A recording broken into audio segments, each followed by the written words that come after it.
السلام علیکم dear viewers, زندگی کے میلے میں روزمرہ ٹریفک کا شور، گہما گہمی اور رات کو دیر تک جاگنا اور اوور ورک سے دماغی تناؤ ہو جاتا ہے، اعصاب شل ہو جاتے ہیں اور تھک جاتے ہیں اور ماحول سے بے ربطگی ہو جاتی ہے۔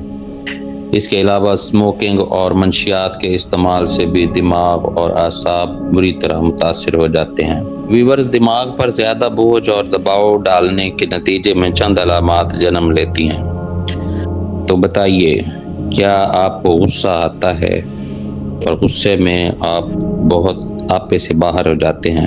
کیا طبیعت میں چڑچڑاپن ہے، طبیعت چڑچڑی ہو گئی ہے، ذرا سی بات کو آپ نیگیٹو محسوس کرتے ہیں؟ کیا آپ کو نیند کم آتی ہے یا آپ کو نیند آتی ہی نہیں اور بے خوابی میں مبتلا ہیں؟ کیا آپ کو خوف آتا ہے اور آپ کو رات کو ڈراؤنے خواب آتے ہیں؟ کیا آپ کسی ذہنی دباؤ کا شدید شکار ہیں؟ تو پھر سب سے پہلے تو بطور مسلمان ہمیں اللہ پاک پر پورا بھروسہ ہونا چاہیے، جو کہ مسبب الاسباب ہے اور ہر پریشانی کا حل اسی کے پاس ہے۔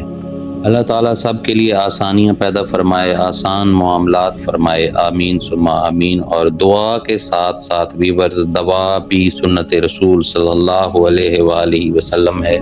تو آئیے نسخہ کی طرف۔ تخم کاہو 100 گرام، مغز بادام 200 گرام، خشخاش 100 گرام، کوزہ مصری 300 گرام، الائچی خرد 20 گرام یعنی چھوٹی الائچی، 4 مغز 100 گرام، سونف 50 گرام۔ ویورز، پوری ویڈیو ضرور دیکھیے کیونکہ اس میں کچھ احتیاط ہے جو کہ آپ نے دوا کے ساتھ ساتھ بہت ضروری احتیاط کرنی ہے، وہ بھی آپ جان جائیں۔ ویورز، یہ تمام ادویات جو آپ کو بتائی گئی ہیں، یہ ادویات نہیں بلکہ خوراک ہے۔ آپ انہیں اچھی طرح سے کسی گرائنڈر میں رگڑ لیں، گرائنڈ کر لیں اور 1 چمچ 1 گلاس دودھ کے ساتھ صبح اور 1 گلاس دودھ کے ساتھ شام کو استعمال کریں۔ تو ویورز، احتیاط یہ ہے کہ ادویات کا استعمال، کوئی بھی دوا استعمال کی جاتی ہے تو اس کے ساتھ کوئی نہ کوئی احتیاط ہوتی ہے۔ تو احتیاط یہ کریں کہ آپ دوا کے استعمال کے 1 گھنٹہ تک پانی نہ پئیں۔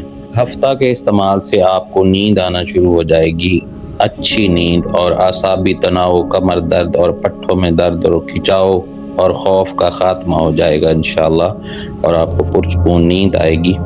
نہ صرف یہ بلکہ آپ جسمانی طور پر بھی فٹ ہو جائیں گے انشاءاللہ۔ انشاءاللہ آپ کو جلد از جلد شفا ہوگی۔ آنے والی ویڈیوز میں ہم مزید دیسی فارمولات سے آگاہ کرتے رہیں گے۔ ویڈیوز کو لائک کرنا اور چینل کو سبسکرائب کرنا نہ بھولیے۔ جزاک اللہ، شکریہ، اللہ حافظ۔